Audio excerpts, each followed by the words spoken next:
Bien, bonjour à toutes et à tous. Je vais bien sûr d'abord commencer par me présenter. Je m'excuse auprès de ceux qui m'ont déjà entendu dans d'autres assemblées parce que j'ai retrouvé quelques redites. Toujours est-il que je vais essayer quand même d'orienter mon propos vers quand même le dialogue social, tout en précisant que je ne suis pas un spécialiste, un théoricien du dialogue social. Je suis plutôt un praticien parce que je suis avant tout chef d'entreprise. J'ai 51 ans, j'ai 9 ans. En 1993, j'ai décidé de racheter l'entreprise familiale. À l'époque, l'entreprise avait 44 salariés, entreprise de charpente, menuiserie et bénisterie, par les Deux-Sèvres, créée par mes parents, papa et compagnons charpentiers. Mes grands-parents étaient maternels, paternels et compagnons charpentiers, les arrière-grands-parents aussi, les arrière-arrière-grands-parents, bref. Je suis tombé dans le chaudron, je n'ai pas fait, je dirais, de métier manuel, ni charpentier ni menuisier, mais dès 14 ans, pour penser à s'offrir sa première mobilette, avec une seule solution, c'était d'aller pendant les vacances scolaires à l'atelier ou sur les chantiers, à l'époque où on ne se posait pas la question du travail des mineurs, ni de l'empoussièrement des chantiers, ni de la dangerosité des outils. Toujours est-il que lorsqu'en 1996 j'ai repris l'entreprise, j'avais à peine 30 ans, sans doute. Les salariés qui étaient dans l'entreprise m'avaient vu en culotte courte.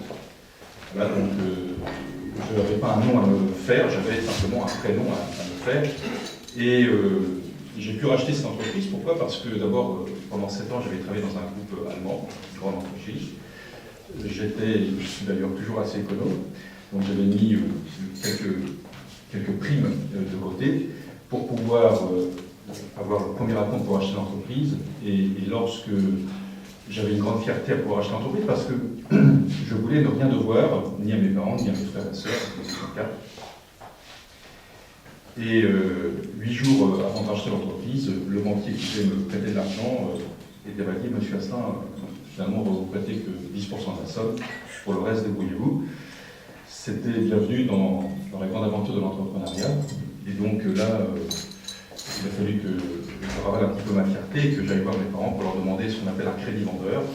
Et donc, ce que bien sûr mes parents ont fait, et 2 ans après, j'ai pu payer le solde de l'entreprise à mes parents. L'entreprise, à l'époque, n'était pas riche, mais elle était saine.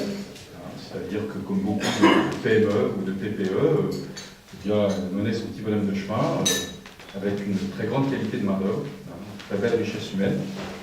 Mais on ne se posait pas la question de savoir s'il fallait accumuler des capitaux ou pas. Une année en poussait une autre. Voilà, donc quand je suis arrivé, bien sûr, moi je suis arrivé avec mes méthodes. Il y a 2 choses en fait, quand on reprend une entreprise,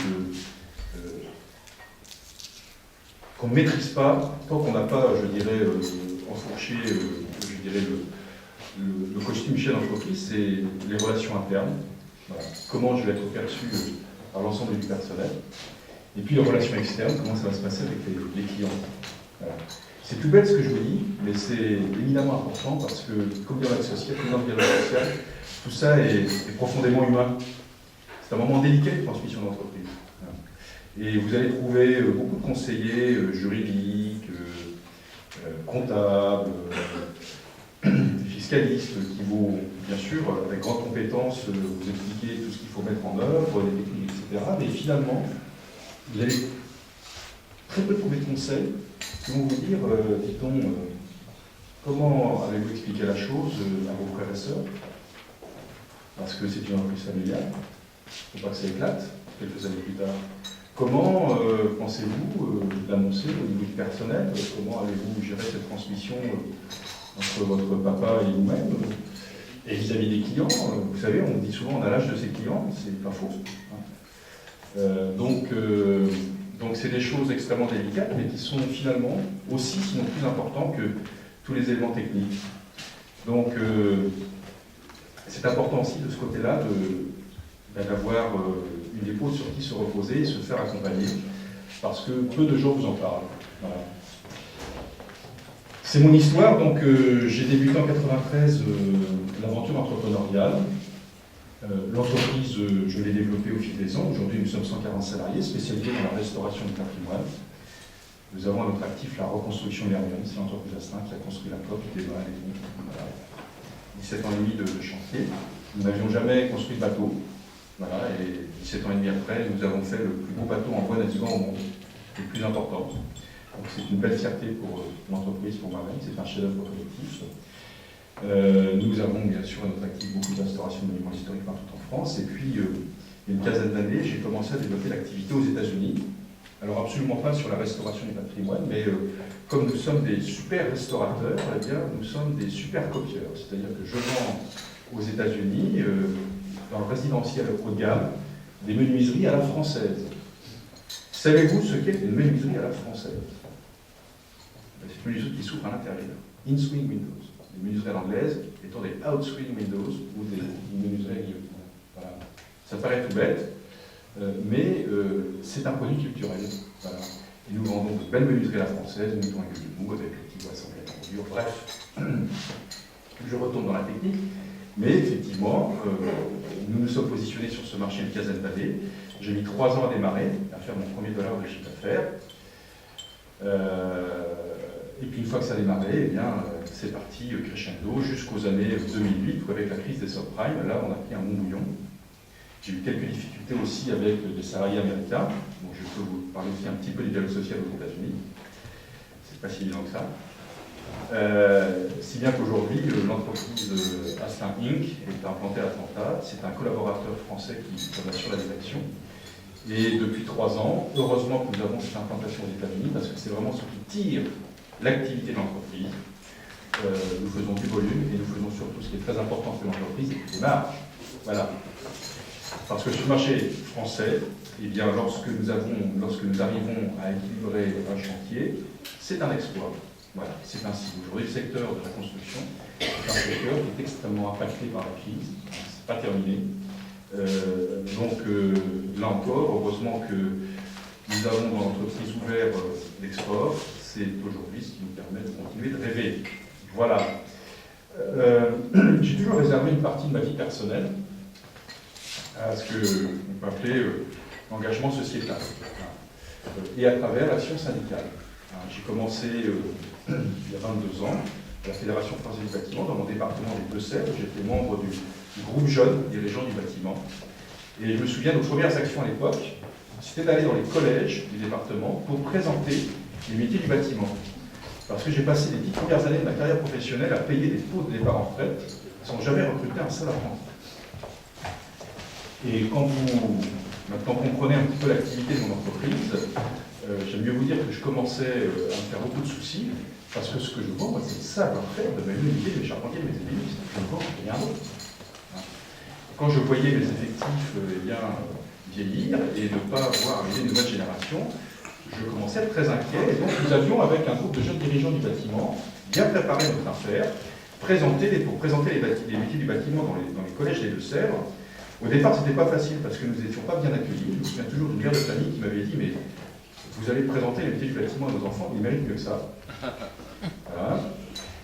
Nous avions un CFA flambant neuf, je me tourne vers mon parlementaire, mon sénateur, les Deux-Sèvres.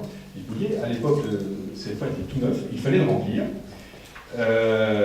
Et donc, nous montrions que dans le secteur du bâtiment, eh bien, il y avait d'abord un vrai ascenseur social qui fonctionnait. Il y avait des gens qui, lorsqu'ils étaient qualifiés, n'avaient aucun problème d'emploi. Et puis, il y avait aussi des conducteurs de travaux, il y avait des gens dans le bureau d'études, il y avait des chargés d'affaires. Bref, le secteur du bâtiment était bien plus vaste que les images d'Épinal qu'on peut présenter. Et puis parfois, vous savez, travailler à l'extérieur, il y en a qui sont vraiment faits pour ça, et s'éclatent beaucoup plus que travailler à l'intérieur avec une cravate. Donc, il y en a pour tous les goûts. Voilà. Et au fil des ans, eh bien, nous n'avions même plus besoin d'appeler les principaux de collège, c'est eux qui nous appelaient dès fin août, début septembre, pour savoir quelle était notre cadence de passage pour aller présenter ces métiers du bâtiment. Nous avons rempli bien sûr notre CFA, ça a mis une petite dizaine d'années, et nous avons même commencé à faire de la sélection au niveau de l'apprentissage, ce qui est assez étonnant, mais véridique. Je trouve d'ailleurs que, ça fait 22 ans que je suis chef d'entreprise, je trouve d'ailleurs que depuis une dizaine d'années, nous avons des jeunes qualitatifs. Voilà. C'est-à-dire que je trouve que les jeunes que nous arrivons aujourd'hui à intégrer en apprentissage sont plutôt des jeunes qui ont posé un choix, plutôt qu'arrivés par défaut, en tout cas dans le secteur d'activité. L'apprentissage reste l'ADN de la PME et de la TPE en France. Encore faut-il qu'on ne lui empêche pas, je dirais, de porter cet ADN. À l'entreprise, tous les ans, c'est entre 10 et 16 apprentis que nous recrutons systématiquement, du CAP première année jusqu'à l'école d'ingénieur en alternance. Nous faisons tous les ans une journée d'intégration et nous essayons de les accompagner. Pourquoi je vous dis ça? Parce que j'ai eu beaucoup d'échecs dans mon petit parcours de chef d'entreprise concernant le recrutement et concernant l'accompagnement. Une fois, tout début septembre, je vais manger au réfectoire de l'entreprise. Je n'étais pas habillé comme je suis là avec vous, pas de cravate, j'étais en jean avec un pull. Et j'avais en face de moi un jeune qui venait de rentrer dans l'entreprise. Il y avait des salariés qui étaient autour de la table. Et puis je lui dis, d'une façon assez piquante, je lui dis, alors, t'es qui toi? Le jeune, absolument pas effrayé, me regarde, il dit, voilà, je m'appelle un tel, etc. Et puis je dis, ben, tu viens d'arriver? Ouais, je viens d'arriver, oui. Bien. Et je lui dis, mais ton tuteur, c'est qui? Bon, je sais pas, il est grand, il est petit. Oh, il est grand, oui, il a un beau, peut-être non, il a des lunettes, non, ah, ben, c'est peut-être René. Ah, bah oui, c'est peut-être René. Bon. Et puis le jeune me regarde, il me dit, t'es qui, toi? Alors là, tout le monde rigole autour de la table. Là, j'y m'appelle. Je dis, mais non, vous ne devriez pas rigoler. Je dis, moi, je devrais pleurer. Il y a un jeune qui est au collège au mois de juin, qui arrive dans le monde professionnel, il ne connaît pas son patron, il ne connaît pas son tuteur. Je dis, mais on est complètement à côté de la plaque. Complètement à côté de la plaque. Peu de temps après, un jeune qui avait fait son CAP dans l'entreprise, donc 2 ans d'alternance, plus le brevet professionnel, plus 2 ans, donc 4 ans d'alternance, me donne son congé. Il me dit, je quitte l'entreprise. Je dis, attends, le travail ne te plaît pas, regarde ce qu'on fait dans l'entreprise, on travaille sur les oui, bah oui. Il dit, on m'a jamais posé la question si j'allais bien, si c'était intéressant, etc., etc. Donc, il dit, bon, comment ça s'intéresse pas à moi? Ben, moi, j'ai cherché. Oh. Deuxième super alerte, et là, je me suis dit, il faut revoir les choses de fond en comble. D'où cette journée d'intégration que nous faisons systématiquement fin août ou tout début septembre, où là, on leur présente tous les services de l'entreprise, on leur présente l'histoire de l'entreprise, où je leur vends l'entreprise. Au passage, on leur fait, bien sûr, la question sécurité, etc. Et puis, on met en place un système d'accompagnement. C'est-à-dire qu'en milieu d'année, on regroupe tous les jeunes qui sont rentrés depuis la rentrée de septembre dans l'entreprise. On fait le point avec eux. On essaye d'être le plus proche possible de leur centre de formation. Et depuis qu'on fait ça, ça fait une dizaine d'années, nous avons des résultats exceptionnels au niveau de l'entreprise. Le bureau d'études de l'entreprise a complètement été renouvelé. La moyenne d'âge est en dessous de 30 ans dans le bureau d'études. Le responsable du bureau d'études, il a 28 ans, Stéphane, voilà, c'est quelqu'un qui a une licence pro, un profil exceptionnel. Bref, je n'ai qu'à bien me tenir, moi qui ai 51 ans, et ça me rend plein de joie. Tout ça pour vous dire que le dialogue social, tel qu'on le voit à travers, malheureusement, le prisme médiatique, à travers ce qui s'est passé, malheureusement, à Air France, est souvent complètement décalé par rapport à ce que vivent beaucoup de PME, voire de TPE. Alors, à travers de ce que je vous dis, je ne veux absolument pas vous dire que l'entreprise a 5 exemplaires, c'est pas ça, nous avons aussi nos propres difficultés. Et si vous interrogez un de mes salariés, peut-être vous dira-t-il, le patron il continue comme ça, je l'accepte bien volontiers. Mais toujours est-il que dans beaucoup de PME, le dialogue social au quotidien se passe plutôt bien, voire même très bien. C'est pour ça que lorsque je suis arrivé à la présidence de la CGPME, eh bien, je déroule, je vais employer un grand mot, mais comme je vous dis, je ne suis pas un théoricien, donc je ne voudrais pas non plus basculer dans la prétention à outrance, mais un corpus social qui est mais développement du dialogue social serein, contraint. Je n'ai jamais compris lors de l'évolution de ma carrière professionnelle, je suis 44 salariés, à 140, donc j'ai franchi différents seuils. Je n'ai jamais compris pourquoi mon métier de chef d'entreprise, à chaque fois que je franchissais un seuil, était en train de changer. Il était en train de basculer. C'est-à-dire que je me suis senti à un moment plus directeur administratif, plus, on va dire, gestion de la partie administrative des ressources humaines que chef d'entreprise. Mon boulot de chef d'entreprise, c'est de motiver mes équipes, c'est d'aller à la conquête des marchés, c'est de développer ce projet, je dirais, ambitieux, qui est que lorsqu'on pose un acte courageux, soit de se mettre à son compte, soit de reprendre une entreprise, voilà, c'est d'emmener, je dirais, dans son geste audacieux, voilà, tous ceux qui veulent vous suivre. Et là, on se retrouve d'un seul coup coincé, à la tête de son entreprise, à faire du formalisme, à mettre en place des procédures qui ne correspondent absolument pas à ce qu'attendent vos salariés. J'ai des partenaires sociaux dans l'entreprise, j'ai un syndicaliste, c'est la CFTC, j'en ai maintenant 2 autres. C'est-à-dire qu'il va partir en retraite, donc il y en a 2 autres qui prennent le plus jeune, qui prennent la relève. Mais lorsque vous convoquez vos partenaires sociaux pour négocier un plan égalité hommes-femmes, un plan senior, un plan pénibilité, vous faites ça pourquoi? Alors c'est bien, je ne suis absolument pas contre l'égalité hommes-femmes, je ne suis absolument pas pour, je dirais, évoquer le sujet de l'emploi des seniors, bien sûr, comment améliorer les conditions de travail, mais vous êtes obligé de répondre à du formalisme pour éviter, en cas de visite de la patrouille, 1% de pénalité sur la masse salariale. La même entreprise, que je connais bien, fait une démarche RSE. Nous sommes menuiserie 21, charpente 21. Tout le monde s'en fout. Mes clients en premier, l'État en second, sauf nous, parce que premièrement, on s'aperçoit que c'est un outil de management extrêmement positif, mais finalement, très peu considéré de l'extérieur de l'entreprise. Ça n'a rien changé dans nos relations inter-entreprises, lorsque parfois je me retrouve en sous-traitance d'un grand groupe. Ça n'a absolument rien changé avec nos relations avec l'État, c'est-à-dire que lorsqu'ils viennent me contrôler, ils n'ont rien à faire, j'ai une démarche RSE, ils viennent simplement voir si j'ai bien coché les bonnes cases dans les documents que je dois remettre annuellement à l'administration. Nous, réfléchissons au type de dialogue que nous voulons développer dans notre pays, et je pense que dans beaucoup d'accords, nous nous fourvoyons, y compris les partenaires sociaux, dans ces contraintes qui ne répondent absolument pas à l'objectif premier, c'est-à-dire faire en sorte qu'une petite communauté humaine dans une entreprise, je ne peux pas parler de la grande entreprise, c'est pas mon domaine. Mais ce que je connais mieux, c'est la PME. Il y en a quand même 1 650 000 en France, c'est pas rien. Mais pour répondre à cet objectif premier, qui est comment cette petite communauté humaine peut avancer avec ses qualités et ses défauts vers l'objectif commun, qui est de faire grandir le bien commun, qui est l'entreprise. Et finalement, moi, comment je vois mon travail de syndicaliste patronal, c'est d'amener mes collègues chefs d'entreprise, dans le domaine du dialogue social, vers ces outils managériaux positifs.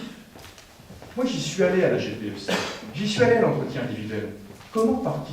Pas par la loi, parce que j'ai écouté, il y a un peu plus de 15 ans, des confrères qui témoignaient, lorsqu'ils avaient mis ça en place dans l'entreprise, de la richesse de ces outils. Et le boulot, je vais faire la fiche de route des syndicalistes salariés. Le boulot d'un syndicat, tel que je le vois salarié, c'est d'amener à la compréhension de leurs adhérents que l'entreprise est un bien commun. Dans l'histoire d'Air France, au-delà bien sûr de cette histoire malheureuse, de cette chemise déchirée, moi j'ai tout de suite pensé à l'entreprise. À l'entreprise. Rendez-vous compte. Comment on a écorné ce bien commun? La France est quand même pas une entreprise comme une autre. Elle porte le nom d'un pays. Sur l'empennage dans ses avions, il y a quand même les 3 couleurs de la République. Donc, quoi qu'il arrive, si nous ne sommes pas d'accord dans une entreprise, entre nous, ce qui arrive tous les jours, il suffit d'être 2 pour s'aimer ou se détester. Et vous savez, c'est cyclique, hein. Je ne vous apprends rien. Hein. Il ne faut jamais oublier que l'intérêt supérieur, c'est celui de l'entreprise. L'entreprise est un bien commun. Voilà, il faut y faire attention. Voilà. Parce que le jour où elle disparaît, et bien là, c'est là où on s'aperçoit qu'on a perdu vraiment beaucoup de choses. Je ne dis pas qu'il faut maintenir les entreprises à corps et à cri si elles sont condamnées à disparaître parce qu'elles sont dans un secteur d'activité qui évolue, elles sont en constante mutation. Mais l'entreprise est une personne morale à préserver et nous devons militer pour du dialogue social serein et non contraint. Lorsque, en 2014, il y a eu l'accord national pour la formation, la mise sur la formation professionnelle. Vous aviez le titre 1, vous aviez le titre 2. À l'époque, je n'étais pas président de la CGPE, mais je suis rentré techniquement dans ce dossier. Et quand j'ai lu le titre 1, la CGPE n'a pas voulu signer cet accord. Il y a juste raison. Je l'assume toujours aujourd'hui. Lorsque je lis le titre 1, j'ai été ulcéré. Ulcéré. Pourquoi? Parce que lorsque maintenant l'entretien individuel devient obligatoire tous les 2 ans, lorsque tous les 6 ans il faut répondre à 3 critères sur 4 pour chacun de nos salariés, c'est exactement l'inverse, de mon point de vue, de ce qu'il faut faire. C'est-à-dire que moi, dans l'entreprise, qu'est-ce que j'ai fait? Eh bien, j'ai sorti la liste du personnel, j'ai regardé si pour chacun l'entretien individuel avait moins de 2 ans, j'ai sorti les entretiens individuels, je les ai fait contresigner par chacun des salariés, pour éviter, en cas de visite de la patrouille, 3 500 € d'amende par salarié. Voilà. Et c'est ce que j'appelle se fourvoyer, hein, parce que le dialogue, l'entretien individuel, qui est un outil extrêmement positif, et je milite pour, qui est un moment de tête-à-tête qui parfois se transforme en cœur à cœur avec nos salariés. Et bien là, on en fait un instrument administratif qu'on remplit pour éviter 3 500 € d'amende par salarié. Nous sommes complètement à côté de la plaque. C'est complètement l'inverse de ce qui se passe en réalité dans une PME qui met en place ces outils positifs. Celles qui ne veulent pas mettre en place ces outils positifs. Ben, je pense que premièrement, certes, elles font du temps d'erreur. Et deuxièmement, elles se privent de performance à moyen et long terme. Parce qu'aujourd'hui, les jeunes qui ont du talent, vous savez, ils sont un petit peu d'ailleurs comme les chefs d'entreprise. Ils recherchent du sens à l'action. Ils recherchent du sens à leur travail. Et bien souvent, lorsqu'ils frappent à la porte d'une entreprise, eh bien, ils sont exigeants vis-à-vis de l'entreprise, parce qu'ils commencent aussi à être exigeants vis-à-vis d'eux-mêmes, parce qu'ils savent que c'est dur aujourd'hui d'entrer sur le marché de l'emploi. Et ce qui les intéresse, c'est de voir ce que peut proposer l'entreprise en matière de carrière professionnelle. Et si l'entreprise ne met pas en place de la GPEC, les entretiens individuels, elle avance complètement dans le brouillard. Donc l'intérêt aujourd'hui suprême d'une PME, c'est de s'engager dans ces démarches positives. C'est pour ça que je milite, et j'ai un projet que je porte auprès des partenaires sociaux, certains, je les ai tous rencontrés individuellement, de dire, eh bien, il faut vraiment accompagner la vertu, l'encourager, et non pas rester indifférent par rapport à ça.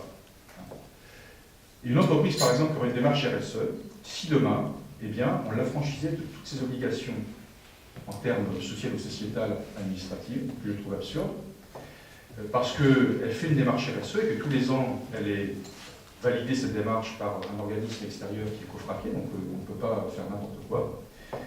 Si tous les ans j'envoyais mon certificat RSE à la directe de ma région ou aux URSSAF de ma région, et que en retour, eh bien, je ne sois plus contrôlable, bien sûr il faut que je paye mes cotisations, mais que je ne sois plus contrôlable sur le champ égalité homme-femme parce que ça fait partie de la démarche RSE, que je ne sois plus contrôlable sur l'entretien individuel parce que ça fait partie de la démarche RSE. Moi je pense que ce serait un moyen élégant, intéressant, positif, d'encourager les vertueux. Ceux qui ne veulent pas y aller, on ne va pas les obliger, ils continueront à avoir le contrôle qu'ils nous embêtent tous. Mais en attendant, on répondra au vrai dialogue social, hein, qui est que, effectivement, mettons de la sérénité et évitons la contrainte, qui est souvent absurde. Voilà.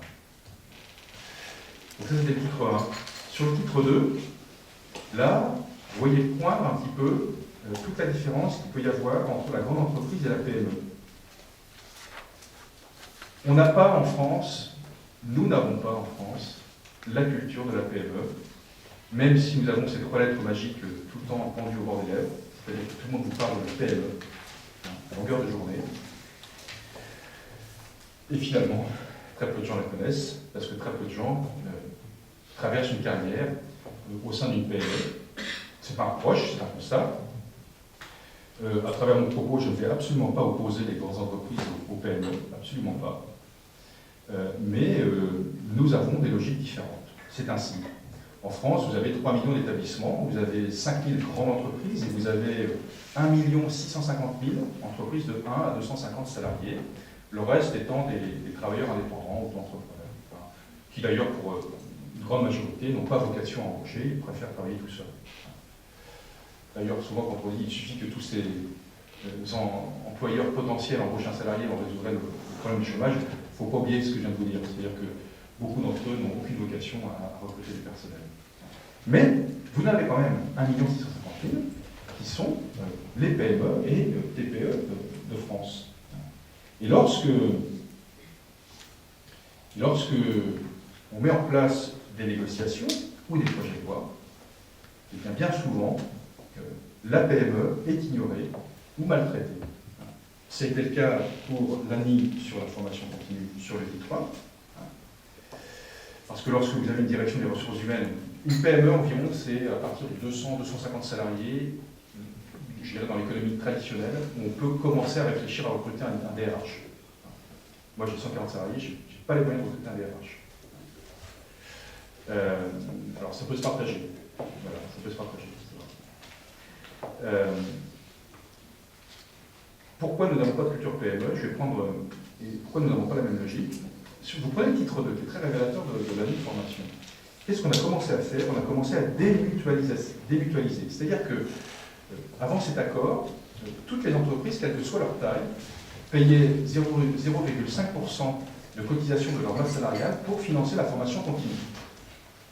Alors dire qu'il ne faille pas réformer la formation continue, bien sûr que si, il fallait réformer. Mais qu'a-t-on fait? On a démutualisé. C'est-à-dire que pour alléger le coût du travail, ça parle à mon sentiment, on a enlevé les 0,5% de mutualisation que payaient toutes les entreprises. Et c'est vrai, beaucoup de grandes entreprises le payaient pour les PME, voire les TPE. Et mon expérience personnelle fait que tous les ans, depuis 20 ans, j'ai toujours fait des plans de formation. Et d'ailleurs, si je pense faire ce que je fais aujourd'hui à la tête de la CGPME, c'est parce que dans mon entreprise, j'ai mis en place des plans de formation et que petit à petit, j'ai mis des relais qui aujourd'hui sont plus compétents que moi dans beaucoup de domaines et me permettent de me libérer du temps pour faire ce que je fais aujourd'hui. Donc, c'est de l'investissement extrêmement positif pour faire monter en puissance et en gamme et faire grandir les PME. À partir du moment où on a démutualisé la formation continue, je n'ai plus accès à ces fonds de formation pour faire grandir mon entreprise dans la formation continue. Et que s'aperçoit-on? On s'aperçoit que depuis cet accord en 2015, la formation continue dans les PME à partir de, que je ne dis pas de bêtises, à partir de 11 salariés jusqu'à 300 salariés est en train de s'effondrer. Je vois cette semaine le président de la Fédération des entreprises de formation où ils subissent un séisme terrible, des déclinants en chaîne, qui est tout à fait révélateur du résultat de cette démutualisation. C'est-à-dire qu'on nous a vendu à nous tous le fait que la formation, c'est un investissement. Alors là, on est tous d'accord. C'est un choix d'entreprise d'investir dans la formation. Mais encore faut-il avoir les moyens d'investir. Pourquoi? Parce que dans une entreprise, beaucoup d'entreprises du secteur industriel, moi de la construction, vous avez tellement de formations obligatoires que déjà sur le champ des formations obligatoires, il y a la sécurité et l'amélioration des conditions de travail, on a du mal à répondre à nos obligations.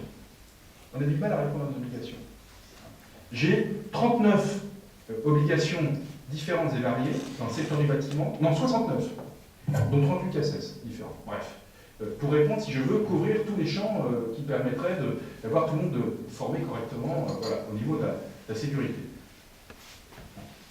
Donc, on nous a vendu la chose comme ça, vous devez, c'est une question d'investissement, on est d'accord. Et donc, à partir de ce constat, eh bien, pourquoi continuer à mutualiser? On va alléger de 0,5% les charges de formation pour toutes les entreprises de France et à chacun de choisir.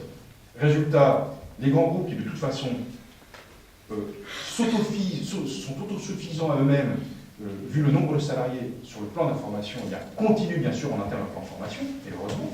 Par contre, au milieu du guet, l'ensemble des PME eh bien, se retrouve de bec en main. Voilà. Et ça, c'est une tendance de fond entre les grandes entreprises, entre les PME où on commence à démutualiser. J'ai une autre crainte, c'est sur la pénibilité. Alors, je ne vais pas revenir sur... je crois que ça fait combien de temps que je parle 30 minutes, bon. Puis après on va passer aux questions-réponses. C'est sur la pénibilité, j'ai une autre crainte. C'est que vous avez des métiers, des professions qui sont plus exposées que d'autres. Hier soir, j'étais chez les assureurs. Et puis après, j'étais chez les pluralistes. Ah oui, des fois, quand on est président d'un interpro, il faut changer de veste, hein, très vite. Pour un assureur, payer pour la pénibilité des secteurs exposés, il va dire, mais pourquoi? Voilà. Hein, donc, que chacun investisse pour améliorer le fait qu'il y ait moins de pénibilité dans son secteur d'activité. Résultat, si c'est du chacun pour soi, et qu'il n'y a pas de solidarité nationale, ben demain, vous partez à toutes les entreprises du bâtiment, vous allez calculer, c'est 5% immédiat d'augmentation de la masse salariale si on veut répondre au coût de la pénibilité. Vous voyez? C'est-à-dire que si on commence à réfléchir, chacun dans son coin, pour remettre au niveau des entreprises l'individualisme rampant qui habite toute notre société, ben tout va s'effondrer. Tout va s'effondrer. Et après tout, lorsque je suis assureur ou banquier, j'ai rien contre.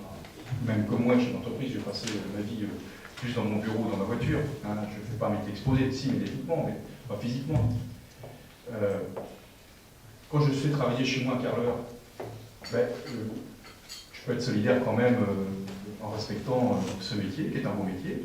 Je suis content de trouver pour améliorer ma salle de bain, en cotisant à un niveau très faible pour répondre à la question de lutte contre la pénibilité.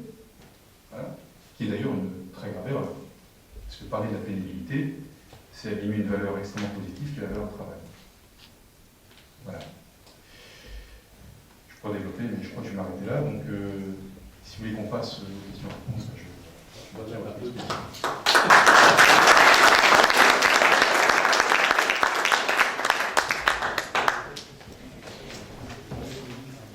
Merci, Président. Donc, j'imagine qu'il y a plusieurs demandes d'intervention sur des sujets qui n'ont pas été couverts par l'exposé introductif. Qui souhaite lancer la première question? Jean-Luc, puis Jean-Pierre, puis Moral, puis Jean-François. Voilà, on va prendre ces quatre-là déjà, on fera une deuxième rafale après. Jean-Luc. Oui, monsieur Asselin, redonnez-nous la position de la CGPME sur la représentativité patronale. Question inattendue. Surtout de ma part. Bonjour, Jean-Pierre Chassis. Donc j'avais une question sur la délégation unique du personnel. MEDEF, dans la négociation, avait repris l'idée du conseil d'entreprise cher au CGI, qui était une bonne idée, mais en la présentant et en indiquant qu'en toute 50, il n'y avait rien, pratiquement le projet était avorté. Pourquoi la CGPME n'a pas été plus active pour essayer de vendre ce principe d'avoir une instance unique dans toutes les entreprises à partir de 10 ou 12 ans pour pouvoir permettre le dialogue social? Ok, on va Fabio.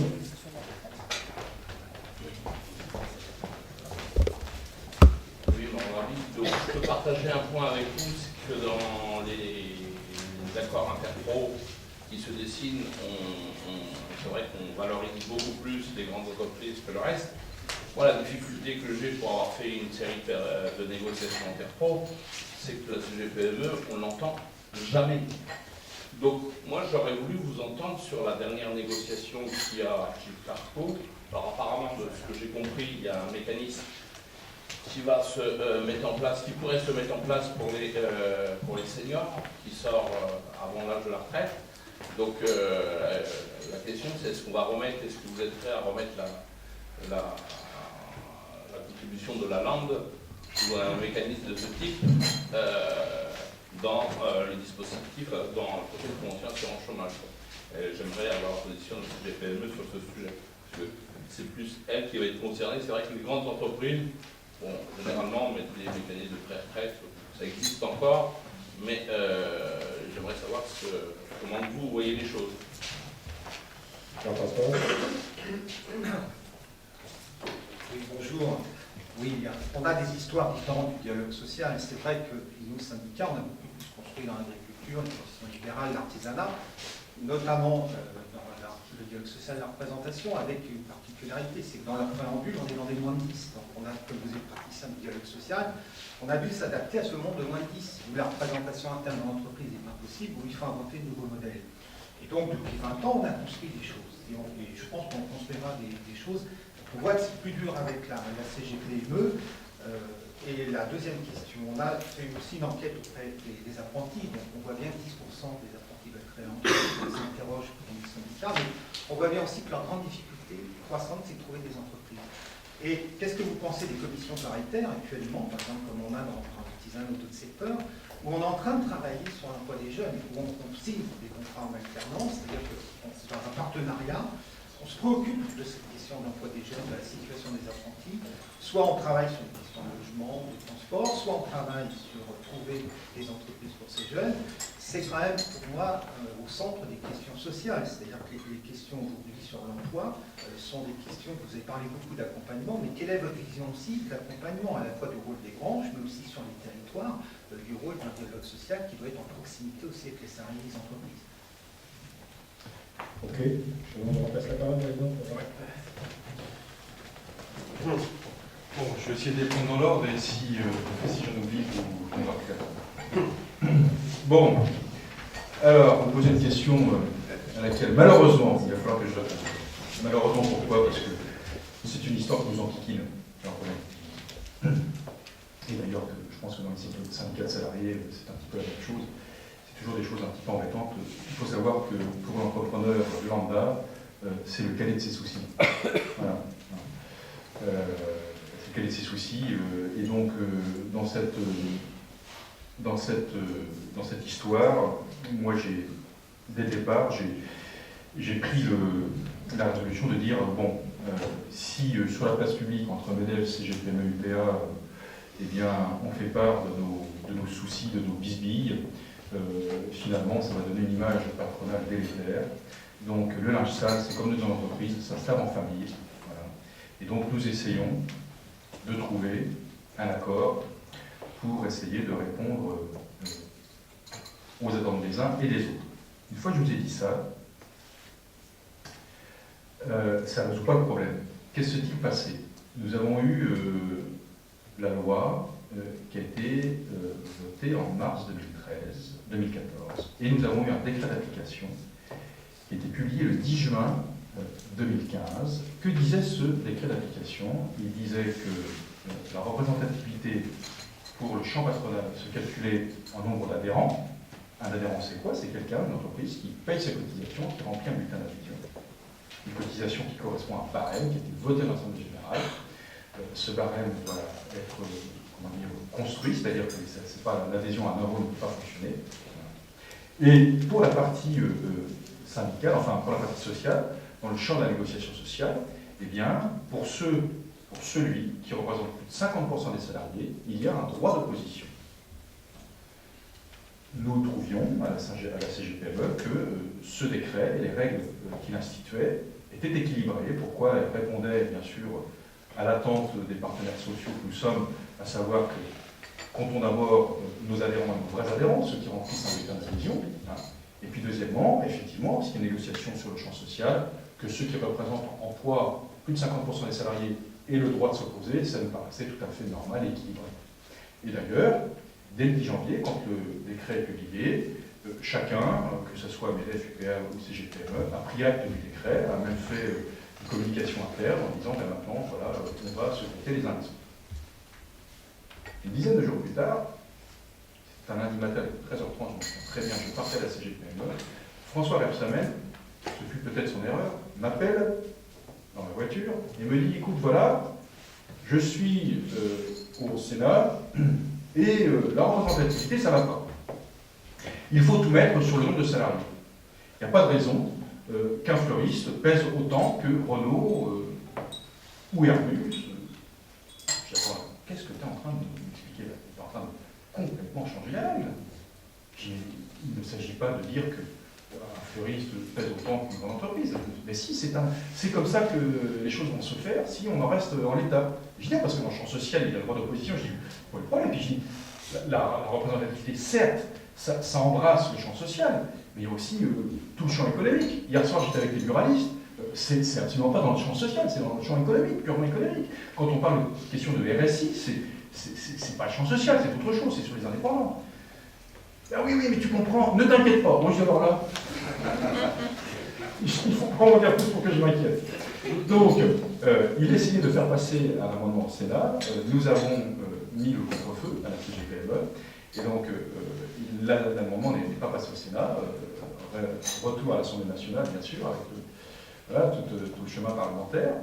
Et là, comme il fallait s'y attendre, eh bien, ça se passe toujours entre minuit et 2 heures du matin, un amendement est sorti de derrière le chapeau qui demande aux partenaires sociaux, enfin au camp patronage, de trouver un accord sur la partie des fonds du paritarisme.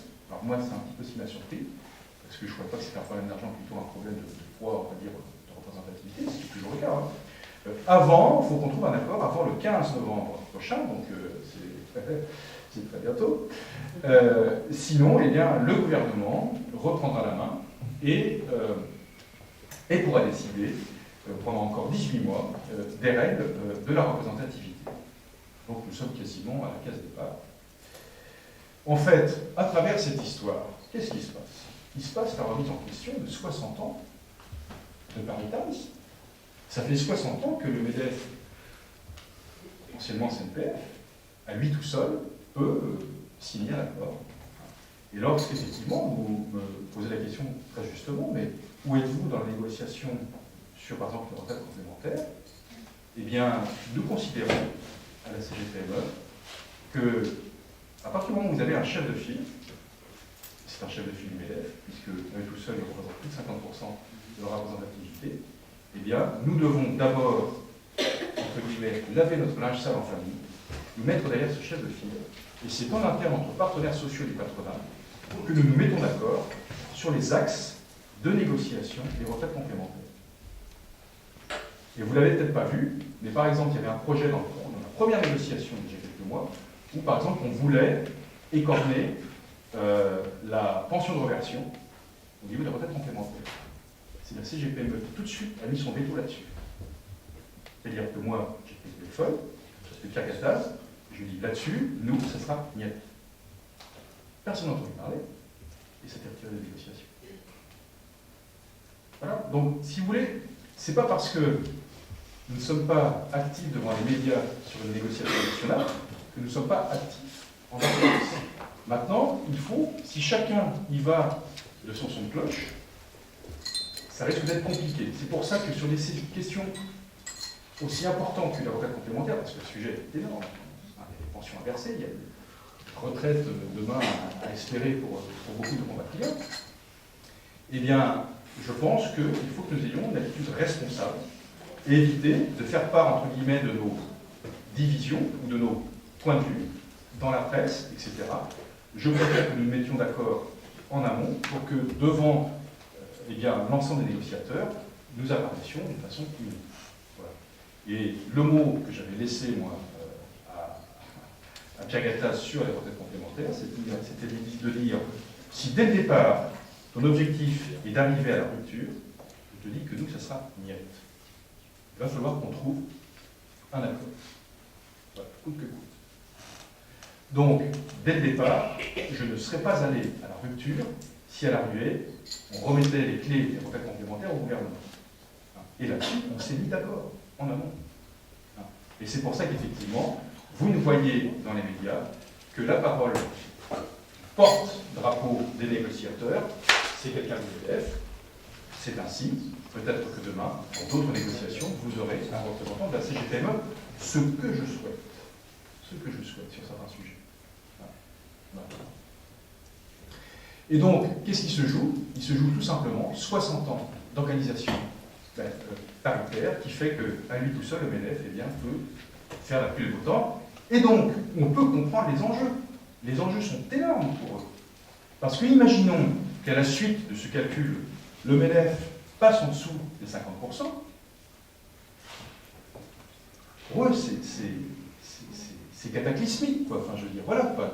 De commencer à apprendre à partager. C'est compliqué. Donc, je les comprends. Hein. D'un autre côté, moi, président de la CGPME, je n'ai absolument pas envie de me faire la grenouille plus grosse que le bœuf. Voilà. C'est-à-dire que mon champ de compétences reste celui de la PME et de la TPE. Il y a des sujets avec des entreprises qui ont, je dirais, des questions supranationales qui ne sont pas vraiment les sujets de la CGPME, quand bien même nous avons des PME exportatrices.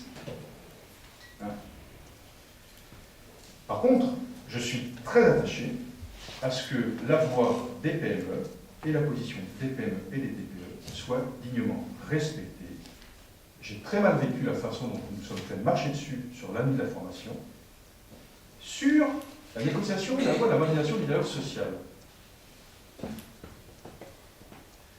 Pourquoi n'a-t-on pas entendu la CGPME? Ce que je regrette fortement, c'est parce que dès le départ, nous n'étions pas d'accord avec le texte porté par le MEDEF, et comme nous n'étions pas d'accord, on nous a complètement écartés. Complètement écartés. Nos négociateurs sont restés des heures entières complètement isolés dans une salle, du MEDEF, pendant que la négociation se passait en direct entre le MEDEF et la CAV. On était complètement écartés du sujet parce que nous n'étions pas d'accord avec, dès le départ, nous avions dit que nous n'étions pas d'accord avec le texte porté par le MEDEF. Alors que nous aurions pu vraiment être moteurs. Et effectivement, ce que vous portez sur le CJD, c'est du bon sens. On a appelé délégation unique élargie. Voilà, oui, oui. De sémantique. Sémantique, c'est du bon sens. Et nous aurions pu vraiment être moteurs.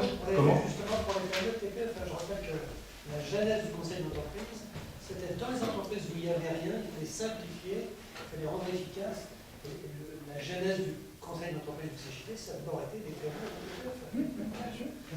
Mais nous aurions pu être moteurs. Sauf que tout simplement, nous avons été écartés de la négociation. Oui, il y a au-dessus de 50, il n'y a rien. C'était exactement contraire à ce que souhaitait l'organisation syndicale, puisque l'idée c'était de couvrir tous les salariés, y compris les TPE. Mais on n'a pas entendu la CGPME. Ah ben, on ne risquait pas de nous entendre. On ne risquait pas de nous entendre. Nous avons complètement été écartés de la négo. Voilà.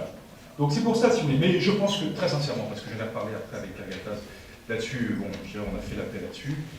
Je pense que le MEDEF est tout à fait conscient que s'il continue à, comme c'était le cas, qui se passe sur la MDS ou autre, ça finira par pour eux aussi compliqué, parce qu'en interne, je peux vous dire que ça sacrément secoue, mais vous le savez bien, hein, par leur propre branche professionnelle, ils ne comprenaient pas certaines positions, hein, qui paraître, qui étaient hégémoniques. Hein, et que la question dans la MDS était plutôt la question des grandes entreprises, d'ailleurs ça m'a été confirmé par les secrétaires généraux de syndicats de salariés, que la question est plus petite, dans la ligne. Hein.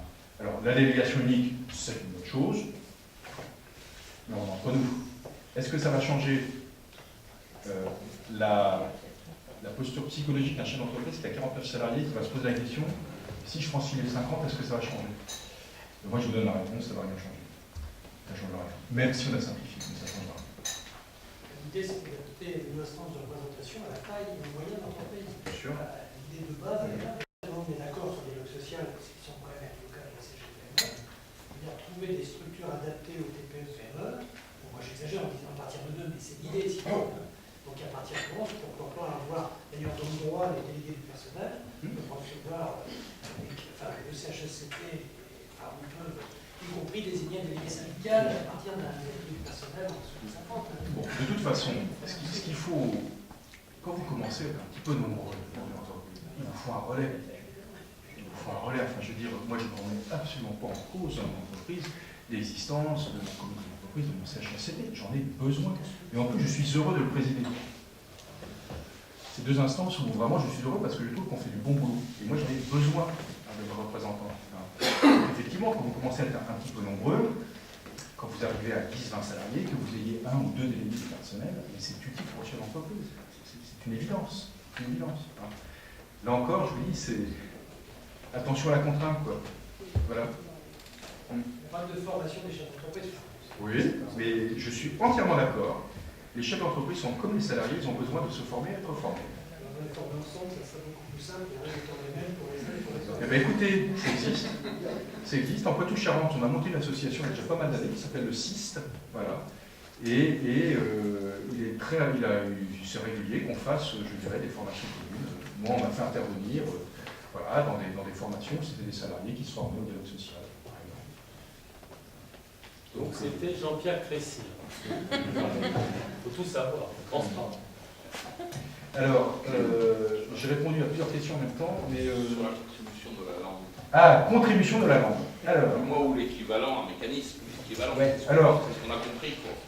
pendant que souvent, effectivement, les grandes entreprises regardent comment faire sortir ceux qui arrivent à un certain âge, beaucoup de petites entreprises se demandent comment garder leur savoir-faire qui risque de partir de leur entreprise. C'est souvent ça. Hein. Si demain, on remet en place une contribution de la langue, est-ce que, premièrement, on rend service, comment ? Un mécanisme. Un mécanisme. Est-ce qu'on rend service ? Ce qui a été appliqué dans les négociations interpro, Tout à fait. Validé. Oui, non, mais moi, je suis très réservé. Oui, je suis très réservé. Pourquoi ? Parce que est-ce qu'on va rendre, je dirais, service à quelqu'un qui perd son emploi qui a plus de 50 ans ? C'est la question qu'il faut se poser. C'est-à-dire que, pourquoi la contribution de l'allemande a été abandonnée ? Parce qu'on s'est aperçu que l'embauche des seniors était stoppée net dans les PME. C'est pas plus compliqué que ça. On est d'accord, le principe sur l'embauche, mais sur la sortie, ça avait quand même un frein sur les licenciements en tout genre, conventionnels ou licenciements co, des plus de 50 ans. Donc pour freiner un peu la situation, le négociateur CGT le pointait, Eric le pointait, 56% des personnes sont hors emploi au moment de payer leur retraite. Donc ça pose bien un problème qu'il faut prendre en compte. C'est vrai. Donc, et on était quand même à beaucoup moins avant que la contribution de la langue cesse. Donc la question c'est, pour les plus de 50 ans, qu'il y a un vrai problème, une vraie problématique, est-ce qu'on est, apparemment c'est ce qu'on a tous pu comprendre dans la négociation interpro, que vous avez aussi validé. Donc la question c'est, vous avez quand même pensé sur quelque chose qui viendrait après.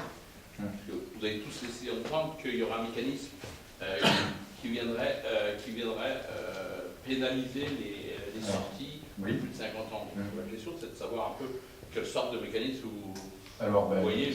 Le mécanisme, ça sera une surcotisation pour financer soit les caisses de l'UNEDIC. D'accord, ça va une surcotisation. Je pense que ça risque d'être ça. En tout cas, c'est de l'argent. L'argent. Voilà, ça en plus. Et je vous dis là encore.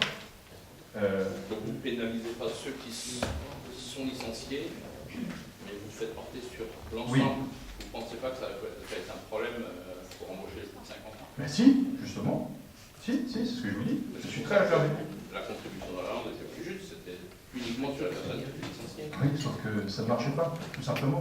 C'est-à-dire que, là encore, dans une PME, comment que ça se passe? Quand vous avez un collaborateur qui généralement a beaucoup d'ancienneté, 20 ans, 30 ans, 40 ans, je dis, mais quand il part, c'est une partie, je dirais, de l'histoire de l'entreprise qui part avec lui en retraite. On n'a pas, absolument pas envie de le voir partir. Ça, je peux vous le garantir.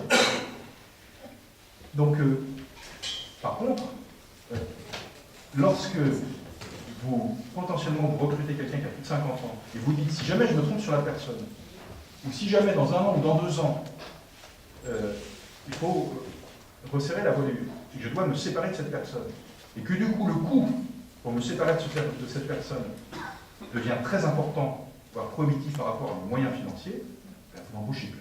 C'est pas plus compliqué que ça.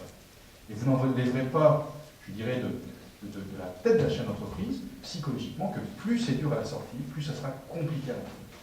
Que vous le voulez ou non, je dirais même c'est une question anthropologique, on n'en sortira pas. Si c'est compliqué de se séparer des gens, quand il faut s'en séparer, eh bien, ce sera compliqué pour les embaucher. Si je vous comprends bien, il ne faut rien faire. Je vous dis, est-ce qu'il ne faut rien faire? Est-ce que le remède risque d'être pas pire que le mal? C'est là où, quand même, on a un problème. On sort d'une négociation qui était difficile. On fait porter l'effort, principalement, qu'on le veuille ou qu'on ne le veuille pas, sur les retraités. Et on dit aussitôt, pour amener un certain équilibre, ne vous inquiétez pas, il y aura quelque chose sur la prochaine convention d'assurance chômage à travers un mécanisme qui pourrait s'apparenter à une contribution de la langue. Et là, vous êtes en train de nous expliquer que tout ça, c'était pour faire passer l'accord. C'est là où le dialogue social, si vous voulez, c'est aussi un problème de loyauté entre les uns et les autres. C'est qu'à un moment donné, si vous vous engagez côté patronal à aller vers cette voie, il faut aussi respecter les engagements que vous portez. Mais je ne suis pas en train de vous dire, uns et les autres. Hein, je ne suis pas en train de vous dire que je ne vais pas respecter cet engagement. Je n'ai pas dit ça. Oh, non, Je vous ai dit que je suis très réservé non, sur l'utilité de cette chose-là. Parce que c'est là encore, je vous dis, on sort de la culture PME. Parce que pour un grand groupe, qui n'a quand même pas les mêmes, je dirais, qui a des capacités financières, qui n'a pas une PME, et encore plus une TPE, la question est un petit peu différente. Quand il s'agit de financer des plans sociaux, dans un grand groupe, on a les moyens. Une PME, c'est le dépôt de bilan souvent, quand on veut réduire la voilure. Alors, si vous voulez mettre une surcontribution dans des PME sur les seniors, demain, il ne faudra pas s'étonner qu'une PME hésite, plutôt 2 fois qu'une, à embaucher un senior. Oui, moi, mon inquiétude. On a une vision des choses et du monde qui est assez différente sur le sujet. C'est-à-dire que, en France, franchement, le progrès social a été majeur dans notre pays. Et aujourd'hui, on se retrouve face à des principes de réalité qui sont ce qu'ils sont et qu'on ne peut pas occulter. C'est-à-dire que, dans un cas comme Air France, dans un cas comme l'industrie automobile ou autre, où là, vous avez une concurrence féroce, si jamais vous ne vous mettez pas, je dirais, en manière de penser, en manière d'agir, comme vous l'impose votre marché, vous disparaissez. Et toute la difficulté que nous avons entre partenaires sociaux, c'est d'arriver à répondre à cette obligation de concurrence qui est prégnante. Moi, j'ai en face de moi des concurrents qui font appel à de la main-d'œuvre détachée. Je me fais bananer sur des appels d'offres de 20 ou 30%. Qu'est-ce que je fais?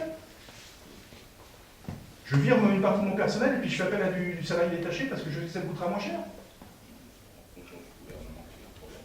Oui, mais si vous voulez... Vous savez qu'on a aussi des syndicats, le souci de l'emploi dans les petites entreprises. On a eu des élus aujourd'hui, des chefs d'entreprise ne connaissaient pas les dispositifs d'activité partielle. Et donc souvent, on a été aussi à l'origine de réunions avec les directs pour faire connaître ces dispositifs pour, dans les petites entreprises, former plutôt que licencier. Et là, par exemple, dans certaines entreprises, le marché a repris, on a pu réembaucher. Donc on a le souci aussi, vous n'êtes pas à l'apanage de la défense des emplois dans les PME. Les syndicats aussi, et nous, on a plein d'exemples où des entreprises en difficulté, on est aux côtés des salariés et des chefs d'entreprise pour utiliser tous les dispositifs. Donc on a quand même ce souci, parce que souvent j'ai l'impression qu'on n'est pas soucieux des entreprises. On est soucieux de la défense des emplois, on est aussi soucieux, on siège dans des observatoires de l'unité pour voir les emplois dans 10 ans dans les petites entreprises, et on est aussi soucieux de voir sur le numérique ou sur des secteurs en pointe les emplois de demain. La question qu'on a aujourd'hui centrale, là on vient de faire une action sur tous les dispositifs de formation par les salariés des entreprises, c'est quand même globalement une méconnaissance des salariés de ces dispositifs. Il y a un besoin très fort d'accompagnement des salariés pour l'emploi. Ça, c'est un enjeu de dialogue social. C'est là où le territoire, dans les actions qu'on mène auprès des jeunes, a vraiment une utilité, parce que le territoire, sur un côté opérationnel des acteurs de branche, est un vrai... là, j'ai besoin de vous entendre sur le territoire comme opérationnel des acteurs de branche, ce qui peut être utile à ce dialogue social, aussi bien aux entreprises que les PME. Oui, alors, bon, ce que je veux dire, c'est que on peut en discuter longuement. On va peut-être prendre d'autres questions, parce que moi je regarde, je vais mettre du temps. Il y a peut-être d'autres questions qui pourraient continuer, mais je ne censure personne. Oui.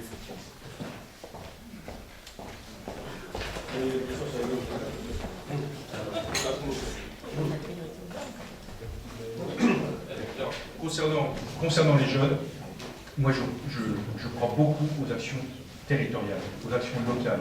Ce que je vous disais tout à l'heure quand je commençais mon action syndicale, on allait dans les collèges. C'est tout bête, mais c'est efficace. Voilà.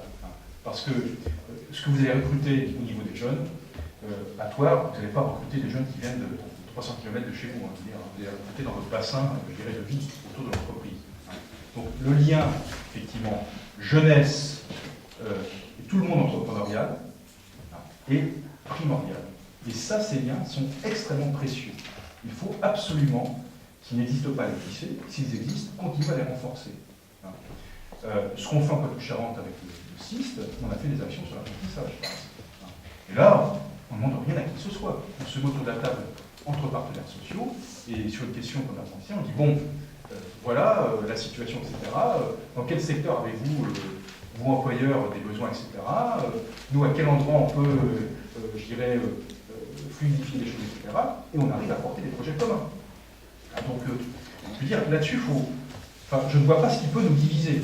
Franchement, au contraire. Plus on sera, je dirais, liés dans l'action territoriale ensemble avec les partenaires sociaux pour faire comprendre à des jeunes que la vie professionnelle n'est pas si anxiogène que ça, mais qu'on les attend, bien au contraire, ça c'est extrêmement positif et il n'y a aucune raison là-dessus de s'opposer. Et je pense qu'il vaut mieux, à mon avis, au niveau local, vraiment faire des choses de terrain très concrètes plutôt que des grands accords nationaux qui, à mon avis, sont plus de l'incantation que de l'efficacité. Et donc là, effectivement, ce qu'on a besoin, c'est que les branches qui sont bien structurées au niveau local, les interpros qui sont solides au niveau local, avec les partenaires sociaux, ces sujets-là, il faut les prendre à l'accord tous ensemble. Et là-dessus, franchement, il n'y a aucune opposition. Bien au contraire, on est ensemble. Question. Oui. Oui, bonjour. Hervé Collard de l'Institut national de surveillance collective. L'accord national interprofessionnel de 2013 a prévu la généralisation de la complémentaire santé pour tous les salariés. Au terme d'une décision du Conseil constitutionnel, cette généralisation ne se fera pas dans les branches, mais ne se fera au niveau de chacune des entreprises. Donc ma question est la suivante. Quel regard portez-vous sur, d'une part, le processus qui a conduit à ce qu'un accord national soit vu par le Conseil constitutionnel et donc par le pouvoir politique des juristes fondateurs, premier point. Et deuxième point, pensez-vous que c'est une avancée? Pensez-vous que c'est un versement complémentaire du travail? Alors, j'avais Eric Aubin, puis Patricia, vous l'avez bien vu, Jocelyne, Marc, et Michel. Eric Aubin. Et Vanessa, pardon. Oui, trois choses. D'abord, vous avez soulevé à plusieurs reprises la question de la loyauté dans la négociation. Donc vous avez été la victime à un moment donné. La CGT a régulièrement parlé de cette question de la loyauté dans la négociation interprofessionnelle. Je pense que c'est un vrai sujet. Je sais que la CGPME sur la question en off partage notre point de vue sur le besoin de moderniser, de modifier les règles de la négociation interprofessionnelle. Je comprends mal pourquoi officiellement vous ne le dites pas. Donc j'entends ici, je voudrais soulever ça d'abord pour la question de pilotage. Vous dites un jour, on verra peut-être la CGPME piloter la négociation interpro.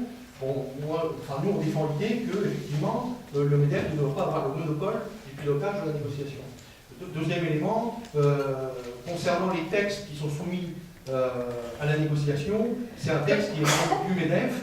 Nous proposons, nous, qu'on puisse avoir un texte un peu partagé, plutôt que d'avoir toujours un texte proposé par le MEDEF. Mais ça pose aussi la question du dialogue social dans la démocratie sociale. Le problème, c'est qu'on a un dialogue social aujourd'hui qui ne tient absolument pas compte de la démocratie sociale.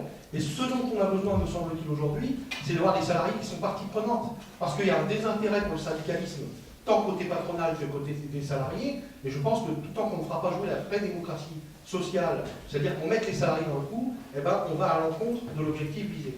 Donc ça, c'est le premier. Le deuxième, c'est concernant, vous avez parlé de travailleurs détachés.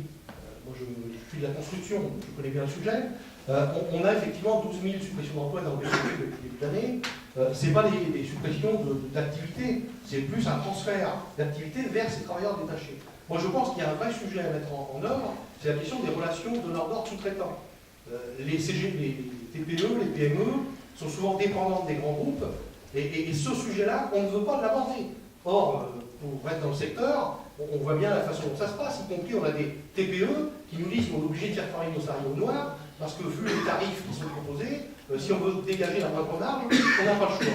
Donc ça, c'est un vrai sujet sur lequel il faut qu'on s'interroge comment travailler ensemble sur le sujet. On a tous des travaux sur le sujet. Moi, je pilote un projet européen sur le sujet. Je crois qu'on a vraiment besoin de croiser les choses.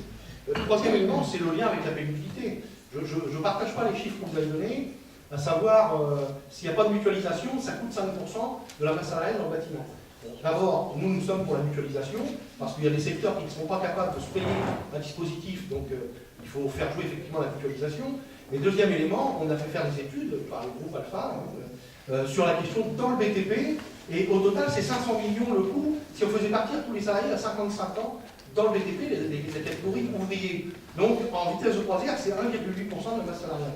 Donc, c'est des choses qui sont tout à fait abordables pour un secteur comme celui du BTP, et c'est un sujet, à mon avis, qui redorerait l'image du bâtiment, parce que je partage l'idée qu'on ne valorise pas suffisamment les métiers du bâtiment, et pour avoir, y compris depuis moi, des événements dans les collèges notamment, on entend encore trop souvent, effectivement, si tu travailles mal à l'école, tu iras dans le bâtiment. Et ça, la reconnaissance de la pénibilité, de mon point de vue, valoriserait le secteur. J'ai 5 intervenants, alors s'il vous plaît, soyez brefs pour puisser ça un peu de temps de réponse. Donc, Patricia. Oui, vous avez évoqué au début de votre intervention le fait que l'entreprise était un bien commun. Donc si je me réfère à cette définition, on est plutôt dans un bien donc, qui est propriété, exploitation et gouvernance partagée. J'en conclus que vous êtes plutôt ouvert à la participation des salariés à la gouvernance des entreprises. Or, on sait que dans les PME, c'est quelque chose qui est assez rare aujourd'hui. Donc je voulais savoir si au niveau de la CGPME, vous aviez un certain nombre de projets ou de réflexions sur ce sujet. Et également, dans l'esprit de transformer une contrainte en opportunité, comment la CGPME pourrait-elle s'emparer positivement du droit d'information des salariés, dans sa version plutôt light aujourd'hui, pour en faire un véritable moyen de transmission d'entreprise aux salariés et éviter des fermetures de PME sur les territoires. Merci. J'ai Marc Muller, en face.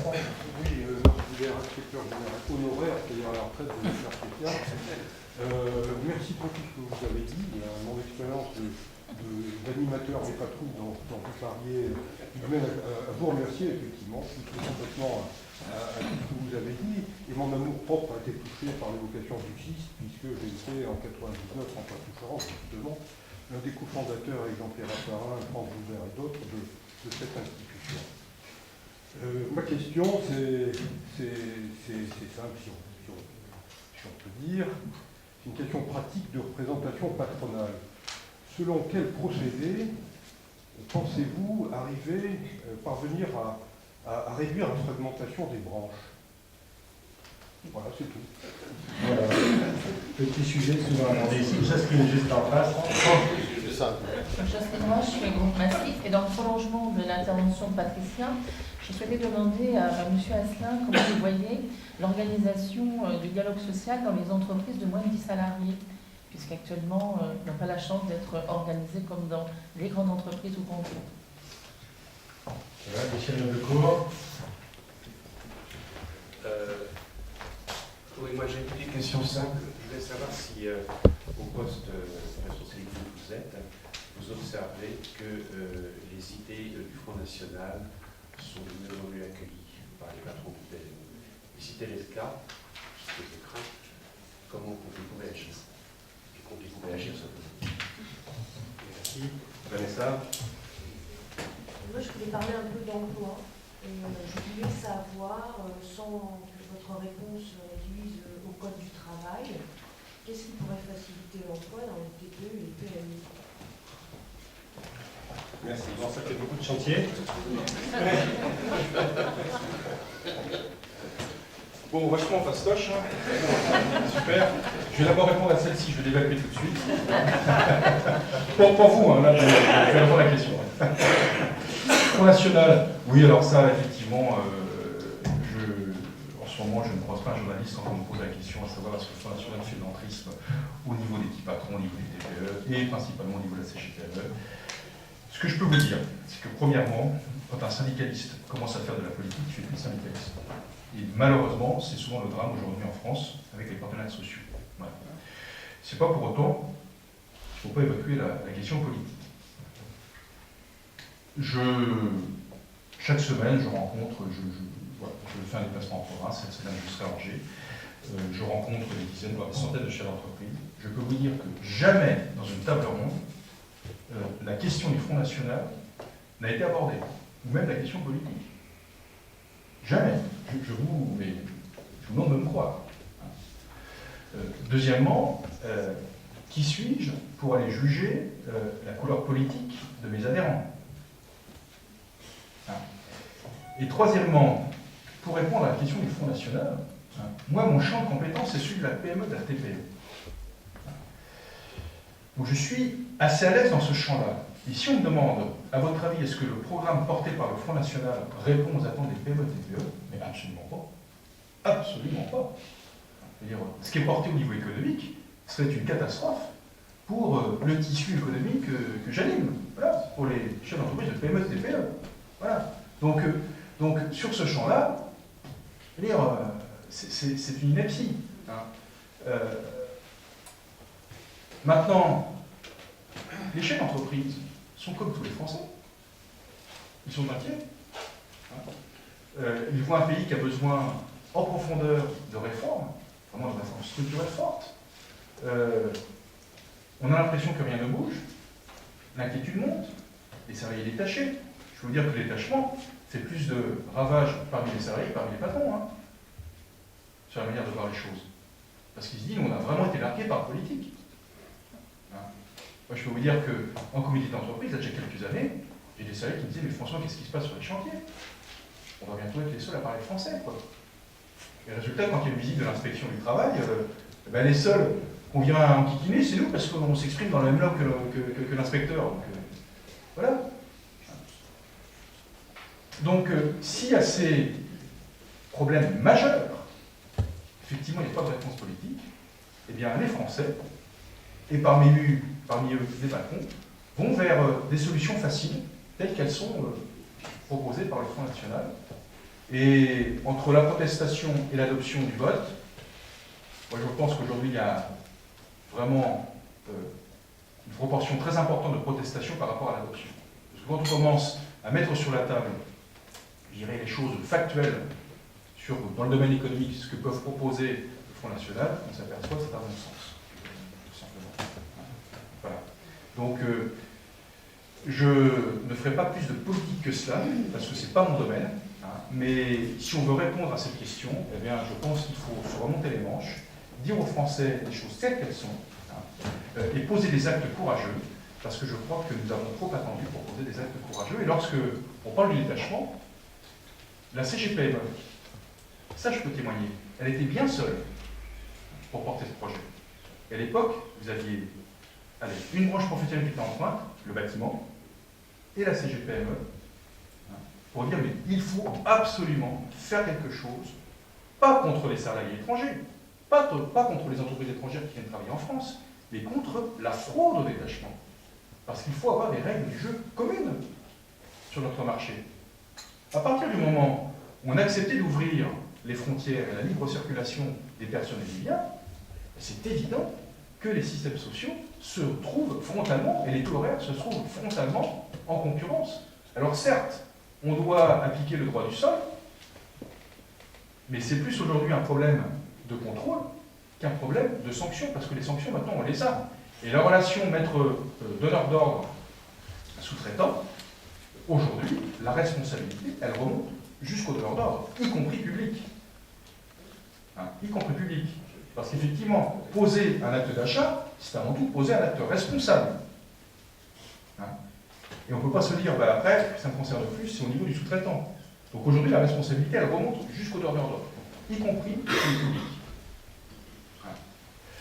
Maintenant, si on veut être efficace, eh bien, il faut regarder comment maintenant on va être contrôlé. Voilà. Et tant que les contrôles ne seront pas faits sur des natures de chantier ou sur des périodes comme le week-end, de façon efficace, eh bien, on aura du mal à je pense, lutter aussi contre la fraude au détachement. La grande difficulté aussi, c'est que ce qu'on ne résorbera pas, c'est le différentiel de charges sociales entre un pays étranger et la France. Voilà. C'est-à-dire que si vous respectez le détachement, eh bien, les charges sociales étant payées dans le pays d'origine pendant les 3 premiers mois, vous aurez ce différentiel potentiel de coût des charges sociales entre un pays étranger et la France. Alors aujourd'hui, ce qui se passe dans le bâtiment, c'est une catastrophe. Moi, j'estime que c'est une catastrophe parce que, effectivement, vous avez des entrepreneurs qui n'ont plus le choix. C'est-à-dire que le niveau du prix du marché est un tel niveau que pour accéder au marché, si vous ne faites pas appel au détachement, eh bien, vous n'avez plus de commande. Et ça, eh bien, c'est un piège. Voilà. Je me souviens à l'époque, c'était il y a 3 ans, lorsqu'on a commencé vraiment à prendre à bras-le-corps ce sujet, on a vu un débat au sein de la Fédération française du bâtiment avec, bon, après tout, allez, c'est libre circulation des hommes, des marchands, etc., le libéralisme, et puis le marché régulera tout ça. Et là, je peux vous dire qu'il y avait une majorité, une immense majorité de chefs d'entreprise qui ont dit, mais il n'en est pas question. Pourquoi? Parce que demain, si on laisse le marché sans le réguler, les petits de Sévrier, s'ils veulent faire le métier de menuisier ou de charpentier, il faudra qu'ils aillent se former dans les pays où le niveau du taux horaire sera celui qu'on peut accepter sur le marché français. C'est fini, c'est-à-dire que derrière, c'est une déstructuration majeure de filières professionnelles entières.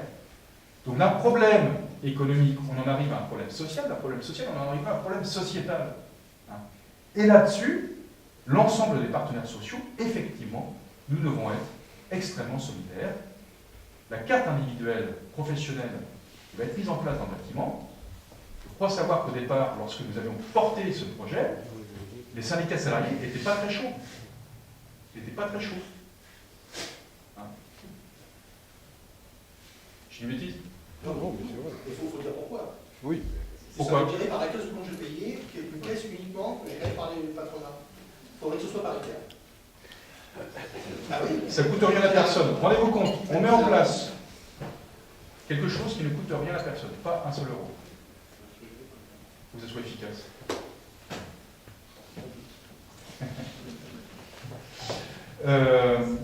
Question, alors, je parle sur le détachement, je reprends du Front National. Qui y a d'autres? Sur l'emploi. Ouais, l'emploi. Ouais. Ah là, je sens que je vais pas faire beaucoup d'amis. L'emploi. Moi, je pense que déjà, on est schizophrène, et je vais reprendre une petite partie de mon allocution d'hier soir pour les assureurs, le club des assureurs. On est schizophrène par rapport à une valeur positive, qui est la valeur travail. On écorne beaucoup dans notre pays cette belle valeur qui est le travail, sans s'en apercevoir d'ailleurs. Lorsqu'en 99, on a mis en place les 35 heures, on a radicalisé le temps de travail. On a fait un choix de société plutôt du loisir. Et finalement, psychologiquement, la valeur travail, eh bien, on l'a mis, je dirais, hiérarchiquement derrière la valeur loisir. On est tous contaminés, tous, parce que moi, vous savez, ce que je dis souvent comme exemple, fin décembre, tout début janvier, on fait le planning de l'année dans l'entreprise Asselin, et je demande à tous mes collaborateurs de me positionner leurs vacances et leur RTT. Alors que la logique voudrait que je regarde mon plan d'activité, et après, je fixe les vacances et les RTT. Si je fais une réunion patronale un vendredi après-midi, qui commence à faire un peu beau, je peux vous dire que je vais me trouver bien seul. Donc nous sommes tous contaminés. Deuxièmement, autre exemple, par rapport à la valeur travail, c'est la pénibilité. Vouloir répondre au fait que vous avez, et là je fais très attention aux mots que je vais poser, vous avez des métiers physiquement plus exposés que d'autres, est une évidence. Et si l'histoire s'écrit dans l'allongement de la durée de vie au travail, eh bien moi, il ne me paraîtrait pas illogique, et c'est un syndicaliste patronat qui vous le dit, il ne me paraîtrait pas illogique, eh bien qu'un salarié qui a un métier plus exposé physiquement qu'un autre parte plus tôt en retraite qu'un autre comme moi qui a passé sa carrière derrière un bureau dans une voiture. Ça ne me paraîtrait pas illogique. Mais par contre, à ce moment-là, réforme dans la justice, regardons si tous les salariés se valent. Et vous avez encore des régimes spéciaux aujourd'hui qui bénéficient de retraites anticipées, qui aujourd'hui, au regard de la pénibilité, c'est une vraie question.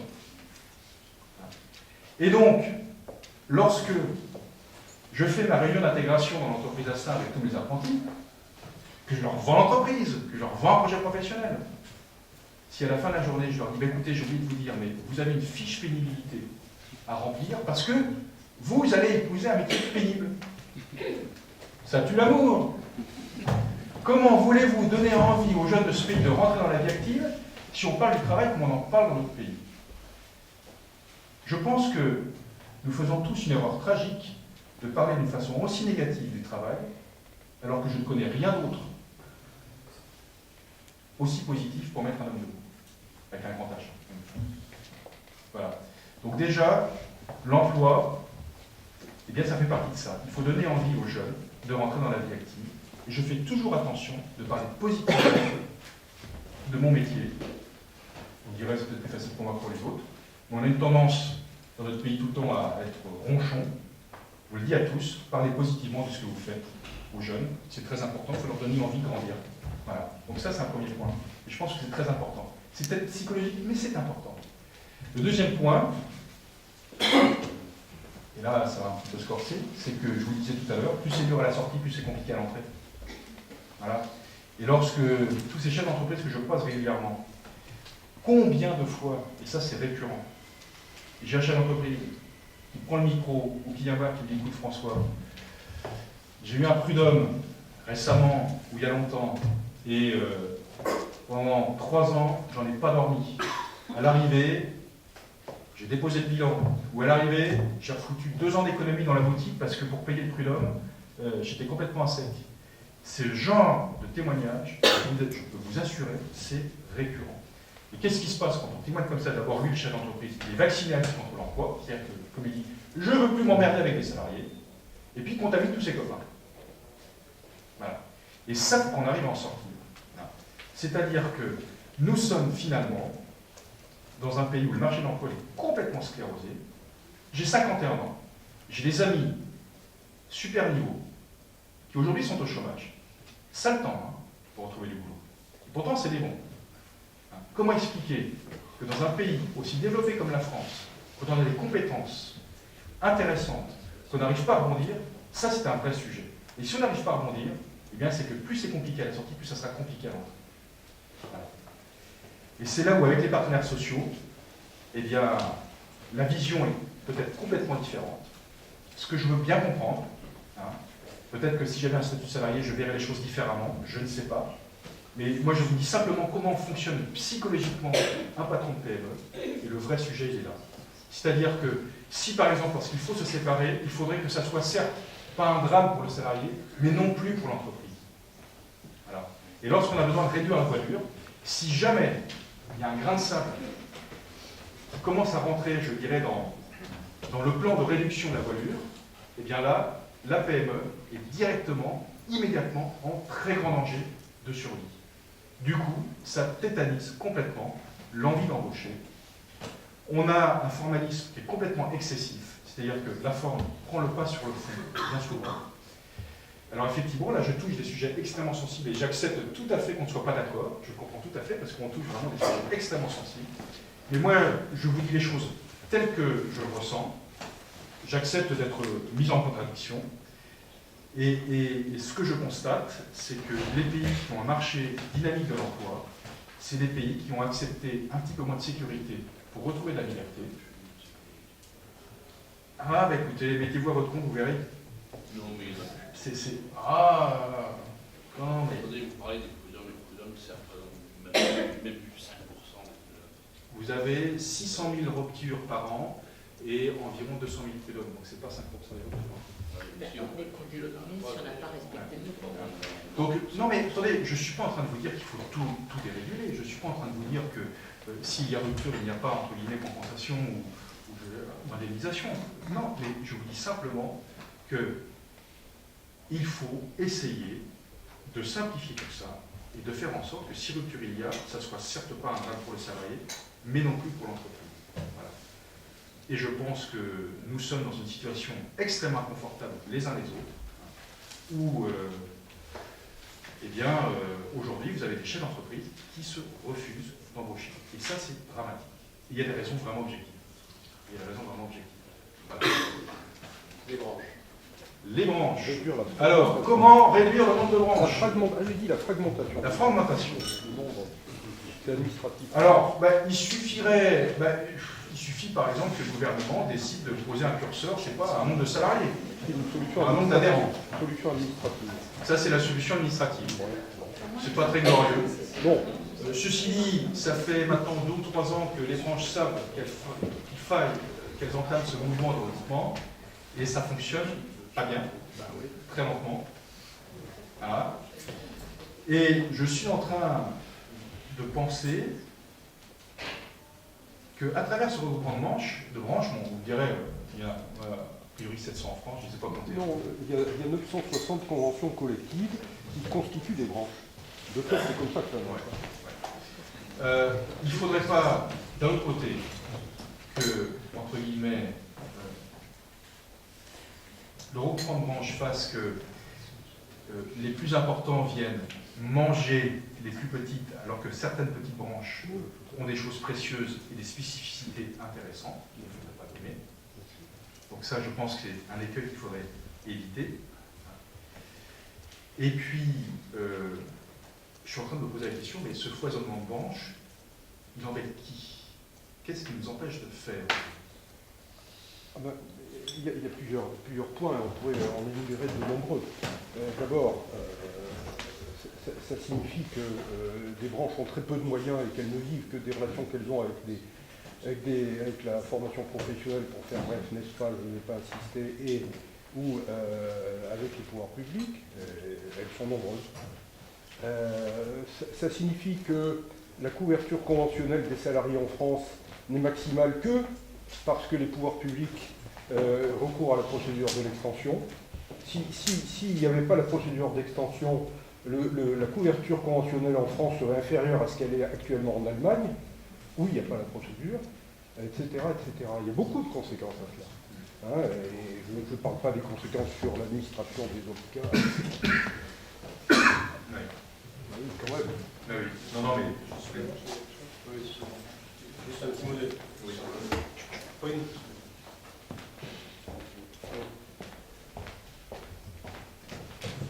Oui, pour compléter la remarque précédente, vous dites ça embête qui? Moi je pense que ça embête ceux qui en ce moment, et là-dessus la CGPME a pris plutôt une position intéressante, ceux qui ont envie de développer la négociation d'entreprise et qui n'ont pas envie de revitaliser la négociation de branche. Et il y a un vrai débat autour du rapport Combrexel. Je ne sais pas d'ailleurs comment le gouvernement va sortir de ce képier, parce qu'il a décalé un petit peu la remise de sa copie, mais je ne suis pas sûr qu'il ait une ligne très, très claire. Moi j'aimerais du coup avoir votre réaction là-dessus. Comment vous voyez la réaction sur le rapport Combrexel, on l'a vu, de la part de la CGPME, comment vous voyez le gouvernement prendre le sujet? On a beaucoup parlé de simplification du code du travail, d'inversion de la hiérarchie des normes. J'ai eu l'occasion de dire que c'était les deux plus mauvaises façons d'entrer dans ce débat. Mais l'enjeu, effectivement, c'est un équilibre aujourd'hui un peu différent entre la négociation de branche et la négociation d'entreprise, et accessoirement la loi. Accessoirement, c'est aussi important. Mais si on ne divise pas le nombre de branches par 5, 6 ou 7, on n'y arrivera pas, tout simplement. Moi, je suis d'accord avec vous, il y a des spécificités qu'il faut préserver, mais on ne les préserve pas dans ce fatras innommable là où plus personne ne s'y retrouve. J'en pense à juste un mot. Oui, juste un mot. Notre souci aussi, on a des centaines de milliers de salariés de très petites entreprises qui n'ont toujours pas de convention collective. D'où l'importance des accords qu'on signe, par exemple, dans les professions libérales, où on trouve ces salariés sur des dispositions sur le temps partiel et autres. La deuxième question, par exemple, dans le commerce, 45 conventions collectives, ça correspond à quoi aujourd'hui par rapport à ce qui est devenu le commerce? Autant on peut comprendre qu'il y a une convention du commerce de proximité, alimentaire et non alimentaire, du commerce spécialisé, mais on voit bien qu'aujourd'hui, 45 conventions collectives n'a aucun rapport avec l'évolution d'une branche, et on peut prendre d'autres exemples. Bon, vous m'avez convaincu. Alors, comment, à la CGPME, nous voyons la suite du rapport Combrexel? Alors, tout d'abord, effectivement, nous avons salué avec intérêt le contenu de ce rapport. En fait, on oscille entre comment redonner un petit peu d'initiative et de liberté je dirais, au niveau de l'entreprise et tout en évitant la loi de la jungle. C'est une question, par exemple, liée au détachement. Par exemple. Donc, nous, on a vu ça positivement. Pourquoi? Parce que d'abord, ça répond à un premier principe, le principe de subsidiarité. Laisser aux partenaires du terrain la possibilité d'organiser l'activité de leur entreprise. Voilà. Moi, ça me paraît plutôt une chose de bon sens. Il faut voir comment. Deuxièmement, certes, il y a beaucoup de petites entreprises qui n'ont pas les capacités de négocier un accord, parce qu'en termes juridiques, ça peut être un peu complexe.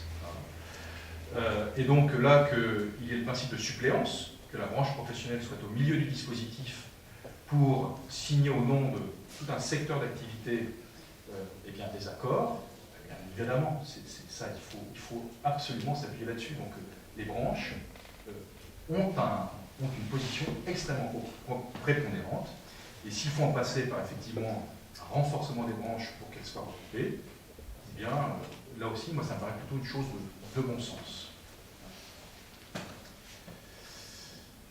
La question maintenant qui se pose, c'est si dans une entreprise, signer mon accord, il faut que j'ai un accord majoritaire, à savoir 50% de représentants syndicaux pour qu'un accord puisse être validé. Là, j'aime mieux vous dire que ça va poser beaucoup de difficultés dans beaucoup de PME. Et si, pour arriver à cette solution, eh bien, vous allez demander aux PME d'ouvrir rang aux syndicats, ça va poser, là aussi, un sacré problème. Donc, et pourtant, majoritairement, collectivement, chefs d'entreprise et salariés ont envie, ensemble, de discuter de ces choses-là.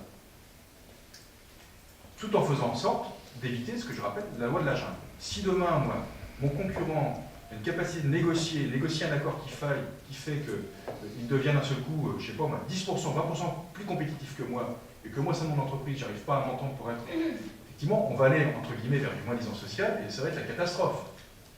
Hein. Donc, il faut essayer, je dirais, d'imaginer quels seraient les bornages, je dirais, qu'on peut accepter, au sein desquels on puisse négocier et que la négociation soit intéressante. Et là, je vous le donne en mille, il y a un bornage essentiel qui est le temps de travail, le coût du travail, où là, on retombe, de mon point de vue, dans cette schizophrénie franco-française, où, de facto, le gouvernement, le président de la République, a dit, on ne touchera pas au temps de travail. Bon. Je trouve que c'est un petit peu dommage, parce qu'à partir du moment où le coût du travail, c'est un autre sujet. Important, mais c'est un autre sujet. Mais moi, je pense que c'est important parce que le temps de travail fait partie de l'organisation vraiment intrinsèque de l'entreprise. Et 9 fois sur 10, quand il s'agit de parler d'organisation, on parle finalement du temps de travail au sein de l'entreprise. Que ce soit le temps de travail des cadres, des États ou des salariés à la production. Voilà. Donc moi, à la CGPME, nous pensons que le rapport Combrexel est une piste vraiment intéressante. Je pense que pour l'ensemble des partenaires sociaux, ça peut même être une occasion exceptionnelle de retravailler son corpus idéologique. Parce que là, ça nous oblige les uns les autres. Nous, côté patronat, ça nous oblige effectivement à former nos chefs d'entreprise vers la négociation. Ça nous demande à porter la bonne parole auprès de nos collègues pour leur dire, écoutez, si vous avez la possibilité demain d'organiser votre entreprise, ben, prenez cette possibilité, mais attention, formez-vous pour l'accompagner, parce que c'est pas du jour au lendemain où voilà, quoi, on se met à signer des accords. Et pour vous, syndicalistes salariés, c'est aussi l'occasion de se dire, eh bien, on est prêt à participer, nous aussi, au changement ou à une nouvelle organisation de l'entreprise, en voyant l'entreprise comme un bien commun. Et là, ça me permet de rebondir sur une question à laquelle je n'ai pas répondu. Qu'est-ce que vous entendez comme bien commun sur l'entreprise? Une chose qu'il ne faut jamais oublier, c'est le risque. C'est-à-dire que dans une entreprise patrimoniale, vous avez quelqu'un qui un jour a accepté de prendre le risque pour le compte des autres. C'est le chef d'entreprise qui s'est mis à son compte ou qui a repris l'activité. Et généralement, quand il se met à son compte, quand il reprend l'activité, je peux vous dire que, d'abord, du monde d'affaires sociales, il est responsable de tout. Souvent, ses biens propres sont imbriqués dans son outil de travail. Il a parfois des cautions qui passent au-dessus de la tête. Sa vie familiale est parfois même imbriquée avec l'outil de travail. Et ça, à ce titre-là, eh bien, c'est une position qui est différente de celle d'un salarié. Pour autant, le chef d'entreprise doit aux salariés la juste rémunération, c'est une évidence, mais la juste protection auquel tout salarié doit avoir, je dirais, droit. Donc chacun dans son rôle, celui qui accepte de porter le risque et ceux qui participent au bien commun de l'entreprise. Si, demain, la vie d'entreprise, ou en tout cas la stratégie d'entreprise, doit être partagée, mais bien sûr qu'il faut la partager. C'est une évidence. C'est une évidence. C'est-à-dire, moi, mes salariés, si régulièrement, à travers le comité d'entreprise ou d'autres moments, souvent conviviaux d'ailleurs, je ne partage pas avec eux la vision que j'ai de l'évolution de mon entreprise, et que si je ne leur demande pas leur avis, je me prive de quelque chose, mais extrêmement précieux. Quoi. Voilà quoi. On doit, nous aussi, ouvrir, entre guillemets, les yeux de nos collaborateurs aux défis auxquels nous voyons et auxquels nous devons faire face, et à eux aussi d'être proactifs. Pour nous dire, mais non François, là tu nous parles de ça, mais tu sais, avant ça, nous, ici, il y a peut-être ça à régler, etc. Donc on en a besoin. Vous savez, là, on le voit d'ailleurs dans l'innovation, dans les petites boîtes. Les petites boîtes innovantes, elles vont trouver l'innovation pas dans leur bureau d'études, dans leurs ateliers. 9 fois sur 10. Donc on a absolument besoin de cette collaboration. Est-ce que ça doit passer par le partage du capital? Nous militons à la CGPME pour une fiscalisation adaptée et encourageante pour l'accès au capital des PME par les salariés. Voilà. Mais il faut gouverner, on a besoin de chefs, et d'ailleurs ce qu'attendent les salariés, c'est que le chef d'entreprise soit avant tout un chef, voilà, qui assoit son autorité sur la compétence, mais en attendant qu'il soit un chef. Et donc, si on peut demain, effectivement, mettre en place des outils fiscaux qui permettent aux salariés d'accéder plus facilement au capital d'une PME, tout en privilégiant à côté la gouvernance de la PME, parce qu'il faut que ça tienne la route. Je ne suis pas en train de vous dire qu'une SCOP n'est pas gouvernable, c'est autre chose. Hein. Mais ça, évidemment, c'est des choses vers lesquelles la CGPME est tout à fait, je dirais, voilà. En tout cas, on promeut cette chose-là. Comment? Dialogue social dans les moins de 10. Ah! Alors là aussi, je ne vais peut-être pas faire que des parce que nous sommes opposés aux commissions paritaires régionales pour les moins de 10. Bon, et deux sujets. Soit ça ne sert à rien et pourquoi les créer, soit ça sert à quelque chose et pourquoi embêter les moins de 10. Voilà. Pourquoi? Parce que d'abord, on est parti d'un constat avec lequel je ne suis absolument pas d'accord. C'est qu'il y aurait 4 300 000 salariés qui en France ne seraient pas représentés et que du coup, dans ces entreprises-là, on peut en déduire qu'il n'y a pas de dialogue. Voilà. Je vous la fais courte, mais c'est un petit peu comme ça qu'on l'a pris. Voilà. Et donc, pour répondre à ce manque de dialogue, on va créer des commissions paritaires régionales. Bon, comme je vous dis, qui au pire serviront à rien ou si elles servent à quelque chose, embêteront les TPE. Moi, je suis beaucoup plus, je dirais, ancré sur les choses qui existent au niveau local et qui, ma foi, fonctionnent très bien, sans qu'on demande à quoi que ce soit, à savoir que demain, ces commissions paritaires, il faudra, à un moment ou à un autre, les financer, hein, parce que, voilà, quoi, tout le monde va aller à la soupe, etc. Il faudra... Une forme de mutualisation. Une forme de mutualisation, on peut le voir comme ça, ouais. Mais je vais vous donner un exemple. Je crois que c'est sur la ville de Caen. La CGPME a réuni les partenaires sociaux pour anticiper sur l'ouverture des magasins le dimanche. Se dire qu'est-ce qu'on peut faire sur notre ville entre nous. Mais ils ont signé un accord, ils ont demandé rien à qui que ce soit. et ça roule tout seul. Et c'est pas un débat national. Voilà. Donc sur les moins de 10, je ne suis pas vraiment très chaud de ces commissions paritaires institutionnelles. Complémentaire santé, voilà. Alors complémentaire santé, bah écoutez, je pense que c'est une bonne nouvelle pour beaucoup de salariés qui n'ont pas de complémentaire dans leur entreprise. Voilà. Donc ça, je pense que voilà, on peut s'en féliciter.